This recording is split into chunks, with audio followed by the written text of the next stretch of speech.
வனாந்திரத்திலே யாக்கோபு வழிநடத்தப்பட்டு வருகிற சமயத்தில் ஆதியாகமத்தின் புஸ்தகம் 28வது அதிகாரம் முதல் பகுதியிலே நாம் பார்க்கும்போது தன்னுடைய தகப்பனாகிய ஈசாக்கோடும் தன் தாயாகிய ரெபேக்காளோடும் சஞ்சரித்துக் கொண்டிருந்த யாக்கோபு ஏறக்குறைய 11, 12, 13 ஆகிய வசனங்களை நாம் பார்க்கும்போது 11ஆம் வசனத்திலிருந்து ஆதியாகமத்தின் புஸ்தகம் 28 11வது வசனத்திலிருந்து ஏறக்குறைய 16வது வசனம் வரைக்கும் நாம் பார்க்கும்போது தனித்த நிலைமையிலே தனிமையிலே மனுஷ சஞ்சாரம் இல்லாத ஒரு இடத்திலே யாக்கோபும் தேவனும் இடைபடுகிற ஒரு அற்புதமான காட்சி. தேவன் மனுஷனோடு பேசுகிறார். தேவன் மனுஷனோடு தமது வார்த்தைகளை கொண்டு பேசுகிறார். அந்த இடத்துலதான் பெத்தேல் என்கிற ஒரு மகிமையான ஒரு அனுபவத்தை நாம் பார்க்கிறோம். அதனாலதான் யாக்கோபு நித்திரை தெளிந்து வெளித்த போது அவன் சொல்லுகிறான், மெய்யாகவே தேவன் இந்த ஸ்தலத்தில் இருக்கிறார், நான் அறியாதிருந்தேன். இது தேவனுடைய வீடே அல்லாமல் வேறல்ல, இது வானத்தின் வாசல் அப்படி சொல்லி அவர் பெயர் வைக்கிறத நாம் அங்கே ஆதியாகமத்தின் புஸ்தகம் 28வது அதிகாரம் 15, 16 ஆகிய வசனங்களை நாம் பார்க்கும்போது இந்த சத்தியத்தை நாம் அறிய முடியும். உண்மையாவே பிரியமானவர்களே, தேவன் நமக்குள்ளே வந்து வாசம் பண்ணுகிறார். நாம் அங்கே ஆதியாகமம் 28:19 நாம் பார்க்கிறோம், அந்த ஸ்தலத்திற்கு பெத்தேல் என்று பெயரிட்டான். பெத்தேல் என்று சொன்னால் தேவனுடைய வீடு என்று அர்த்தம். The house of God. Bethel means the house of God. தேவனுடைய வீடு. எந்த சமயத்துல இது தேவனுடைய வீடாக அறியப்பட்டது அப்படி சொன்னா, அதே அதிகாரம் 12வது வசனத்துல நாம் பார்க்கிறோம், அங்கே அவன் ஒரு சொப்பனம் கண்டான், இதோ ஒரு ஏணி பூமியிலே வைக்கப்பட்டிருந்தது. அதை தொடர்ந்து நான் வாசிக்கிறேன். அது நுனி வானத்தை எட்டி இருந்தது, அதிலே தேவ தூதர் ஏறுகிறவர்களும் இறங்குகிறவர்களுமாய் இருந்தார்கள் என்று நாம் வேதத்திலே பார்க்கிறோம். ஒரு ஏணி வைக்கப்பட்டிருந்தது. அந்த ஏணி கர்த்தராகிய இயேசு கிறிஸ்துவை குறிக்கும்.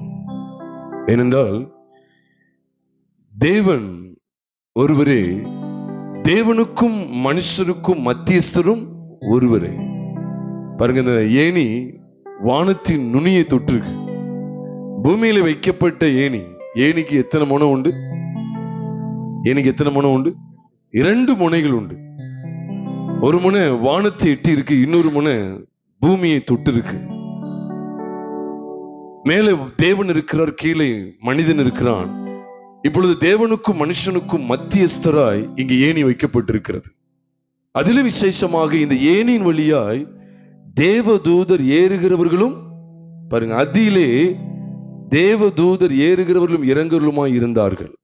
இதே காரியத்தை தான் அன்றைக்கு ஆண்டவர் நாத்தான்வேலிடத்தில் பேசுகிறதாக யோவான் எழுதின சுவிசேஷம் 1வது அதிகாரம் கடைசி வசனமாகிய 51வது வசனத்தை நாம் பார்க்கும்போது, பின்னும் அவர் அவனை நோக்கி, வானம் திறந்திருக்கிறதையும் தேவதூதர்கள் மனுஷகுமாரனிடத்திலிருந்து ஏறுகிறதையும் இறங்குகிறதையும் நீங்கள் இது முதல் காண்பீர்கள் என்று மெய்யாகவே உங்களுக்கு சொல்லுகிறேன். வானம் திறந்திருக்கிறது. அதைத்தான் யாக்கோபு காண்கிறார்.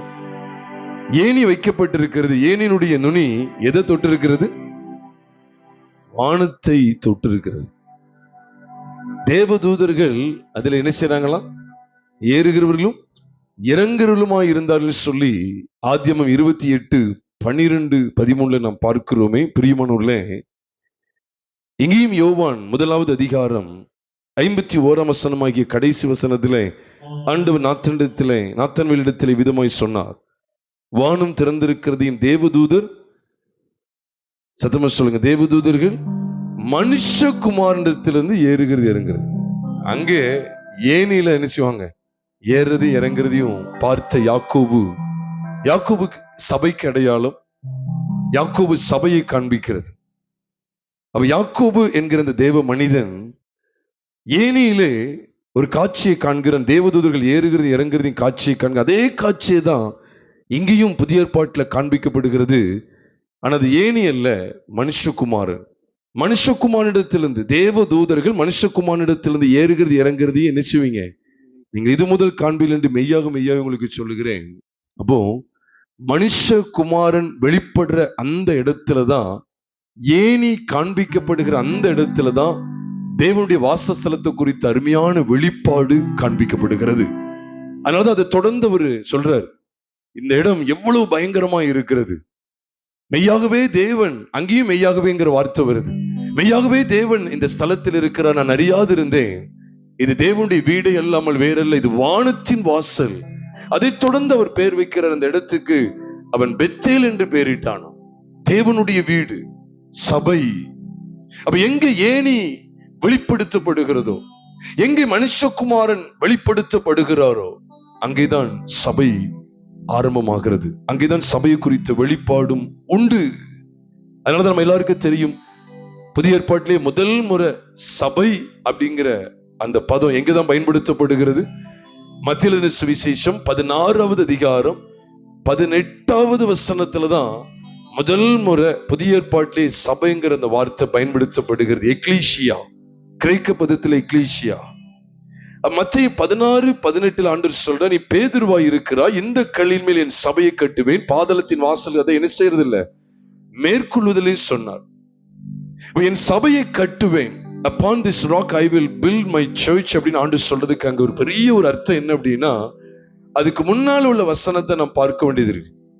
16 மற்றும் 17 நாம் பார்க்கும்போது, மத்திய 16 மற்றும் 17, 16வது அதிகாரம் 16வது வசனம் மற்றும் 17வது வசனம் ஆகிய 2 வசனங்களை பார்க்கும்போது, பேதுரு அவரை பார்த்து சொல்றான், நீ ஜீவனுள்ள தேவனுடைய குமாரனாகிய கிறிஸ்து.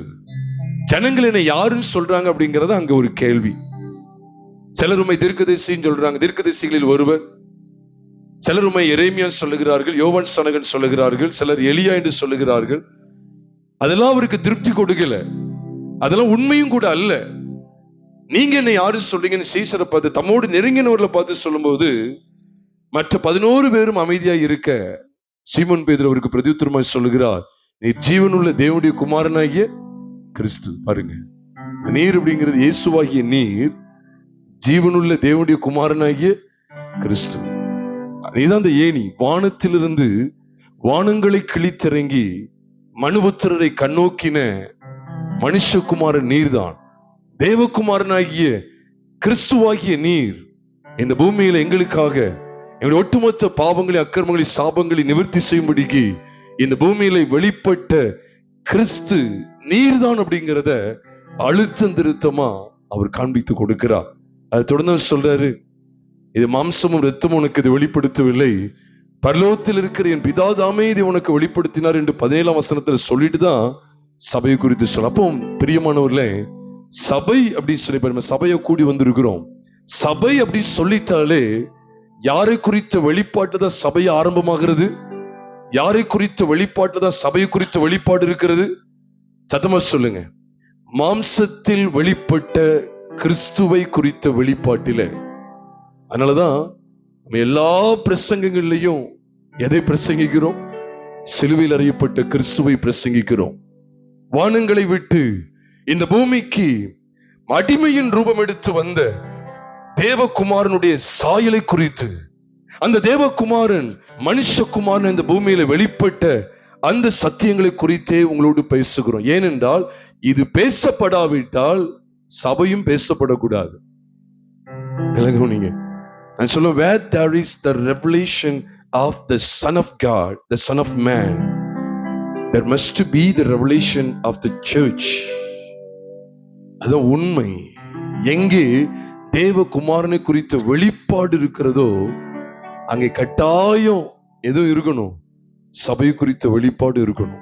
அதுதான் ஆண்டவருடைய ஒழுங்கு, பிரியமானவர்களே. அதனாலதான் யாக்கோபு கண்ட அந்த காட்சியில ஏனின்னு சொல்லப்பட்டிருக்கு. ஆனா சொப்பனம் தெளிந்து நித்திரை விட்டு அவன் வெளியே வந்து ஏனியை குறித்து பேசல, அப்படி வாசஸ்தலத்தை குறித்து பேசுகிறான். ஏனி கர்த்தராகிய இயேசு கிறிஸ்து இவ்வளவு ஸ்ட்ராங்கா எப்படி நீங்க சொல்றீங்க அப்படின்னு கேட்டா, அதுக்கு இந்த வசன ஆதாரத்தோடு சொல்றேன். மேலே தேவன் இருக்கிறார், கீழே மனிதன் இருக்கிற நடுவிலே மத்தியஸ்தராய். இந்த ஏணி இல்லாம மனுஷன் தேவனிடத்துக்கு வர முடியாது. இந்த ஏணி இல்லாம தேவனும் மனுஷனிடத்துக்கு என்ன செய்ய முடியாது, வர முடியாது. அதனாலதான் ரோமர் 5வது அதிகாரம் 10ஆம் வசனத்துல நாம் வாசிக்கிறோம், நாம் தேவனுக்கு சத்துருக்களாய் இருக்கையில் அவருடைய குமாரனின் மரணத்தினாலே அவருடனே ஒப்புரவாக்கப்பட்டோமானால் ஒப்புரவாக்கப்பட்ட பின் அவருடைய ஜீவனாலே நாம் ரட்சிக்கப்படுவது அதிக நிச்சயமாமே. தேவனுக்கு சத்துருக்களா இருக்கிறோம், அவருக்கு நமக்கு ஒரு பெரிய இடைவெளி இருக்கு. இப்போ இந்த இடைவெளியை யாருதான் நீக்கி போடுகிறா? இந்த பிளவை நீக்கி போடும்படிக்கு அங்கே மத்தியஸ்தராய் ஏணியாக மனுஷகுமாரனாக அங்கே வெளிப்படுத்தப்படுகிறவர் யார்? கர்த்தராகிய இயேசு கிறிஸ்து. இதைத்தான் வெளிப்பாடாக அப்போஸ்தலனாகிய பவுல் தீமோத்தேயுக்கு வெளிப்படுத்தும் போது 1 தீமோத்தேயு 2வது அதிகாரம் 4 மற்றும் 5, 4, 5, 6 ஆகிய வசனங்களை நாம் பார்க்கும்போது, எல்லா மனுஷரும் ரட்சிக்கப்படவும் சத்தியத்தை அறிகிற அறிவை அடையவும் அவர் சித்தமுள்ளவராய் இருக்கிறார். தொடர்ந்து சொல்லுகிறார் 5ஆம் வசனம் 6 ஆகிய வசனங்களை பார்க்கிறோம். தேவன் ஒருவரே, தேவனுக்கும் மனுஷருக்கும் மத்தியஸ்தரும் ஒருவரே, எல்லாருக்காகவும், ஆமா, எல்லாரையும் மீட்கும் பொருளாக தம்மை ஒப்பு கொடுத்த மனுஷனாகி கிறிஸ்து இயேசு அவரே அப்படி சொல்லி நம்ம வேதத்திலே பார்க்கிறோம். ஆக பிரியமானவர்களே, மத்தியஸ்தர் எப்படி யாக்கோபு கண்ட காட்சியிலே ஏணியிலே ஏணியிலே தேவதூதர்கள் ஏறுகிறதையும் இறங்குறதையும் அன்றைக்கு யாக்கோபு கண்டது போல புதிய ஏற்பாட்டு துவக்கத்திலேயே வேதம் சொல்லுது. யோவான் 1வது அதிகாரம் 51ஆம் வசனத்துல நான் விசேஷமா நத்தனவேல்கிட்ட சொல்றாரு, எதை காண்ப? வானம் திறந்திருக்கிறதையும் தேவதூதர்கள் மனுஷகுமாரனிடத்திலிருந்து ஏறுகிறதை இறங்குறது என்ன செய்வேன், இது முதல் காண்பில் என்று மெய்யாக உங்களுக்கு சொல்லுகிறேன் என்றா. அப்ப பாருங்க பிரியமானவர்களே, அப்ப ஏன் எதுக்காக காண்பிக்கப்படுகிறது? தேவனுடைய வாசஸ்தலம், தேவன் நம்மோடு வாசம் பண்ண வேண்டுமே ஆனால் குமாரனாகிய இயேசு கிறிஸ்துவை பற்றிய வெளிப்பாடு கட்டாயம் தேவை.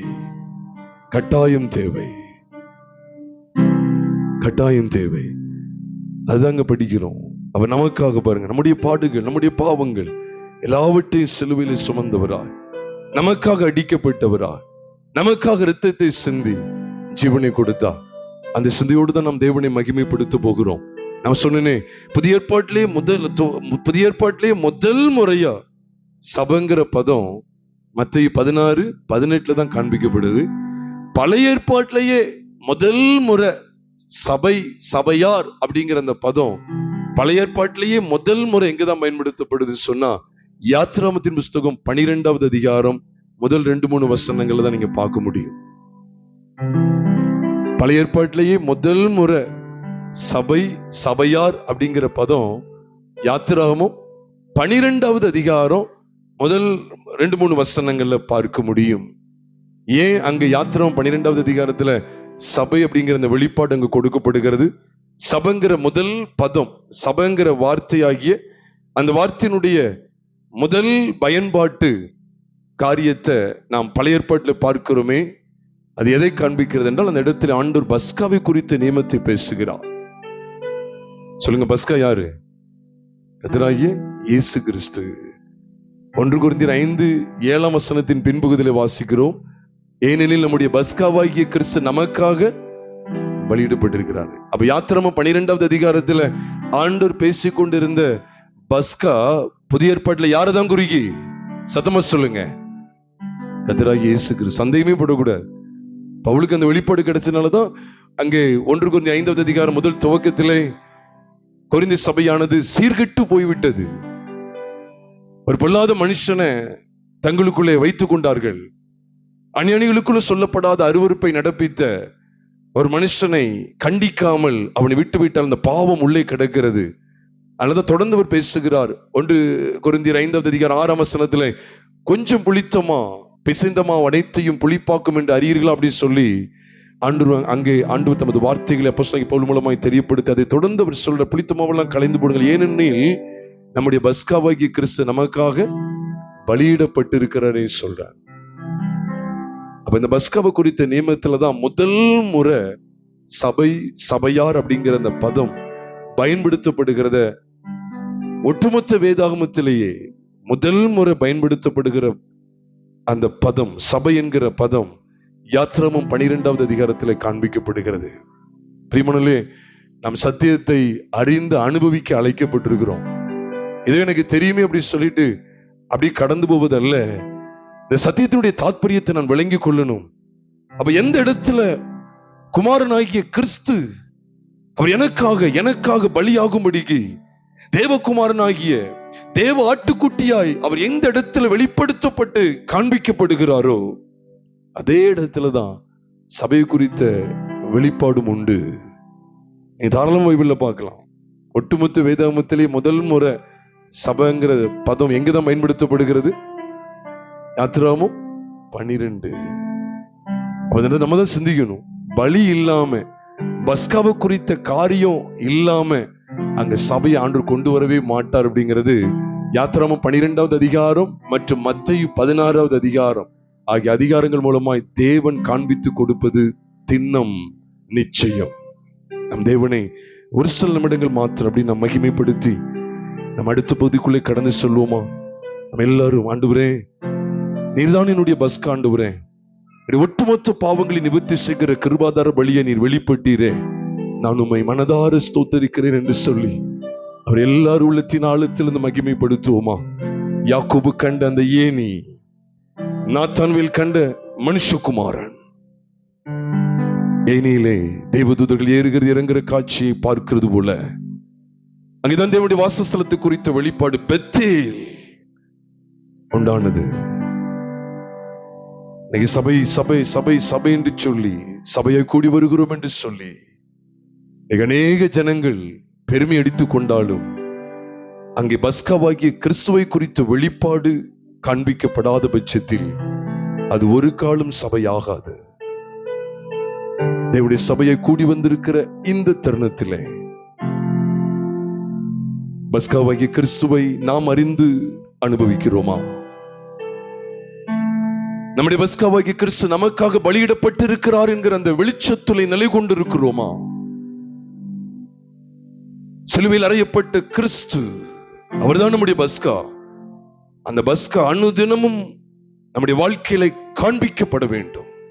நான் கிறிஸ்துவுடனே கூட சிலுவையில் அறையப்பட்டிருக்கிறேன் என்கிற அந்த வெளிச்சத்திலே, அந்த பஸ்காவிலே நான் அனுதினமும் காணப்படும் போது உண்மையாவே நான் அனுதினமும் தேவனுடைய சபை என்கிற அந்த லட்சணத்தோடு நான் ஜீவிக்க முடியும். ஒரு விஷயம் உணர்ந்து பார்த்தவர்களாய், ஆண்டவரே எந்த இடத்துல குறைவுகள் இருக்கு, ஆண்டவர் பஸ்காவை காண்பித்துக் கொடுக்க இடத்திலே புளித்த மாவை அகற்ற வேண்டும் என்கிற அவசியத்தையும் கட்டாயத்தையும் காண்பித்துக் கொடுத்தாரு. இவைகளெல்லாம் அகற்ற வேண்டும் என்று காண்பித்துக் கொடுத்தாரு. 1 கொரிந்தியர் 5வது அதிகாரம் 7ஆம் வசனத்தில் பஸ்காவாகிய தம்மை ஆண்டவர் அப்போஸ்தலனாகிய பவுல் மூலமாய் கொரிந்து சபைக்கு வெளிப்படுத்தும் போது எந்தெந்த புளித்த மாவெல்லாம் அகற்ற வேண்டும் என்று சொல்லி காண்பித்துக் கொடுத்தாரு. மத்தேயு எழுதின சுவிசேஷம் 16வது அதிகாரம் 18ஆம் வசனத்திலே 16, 17, 18 ஆகிய 3 வசனங்களிலே பஸ்காவாகிய தம்மை வெளிப்படுத்துகிற இடத்திலே அவரை சரியாய் அறிந்து வைக்க வேண்டும். ஜனங்கள் அறிந்து வைக்கிற பிரகாரமாய் சுயமான காரியங்களை விட்டு வெளியே வர வேண்டும் என்று,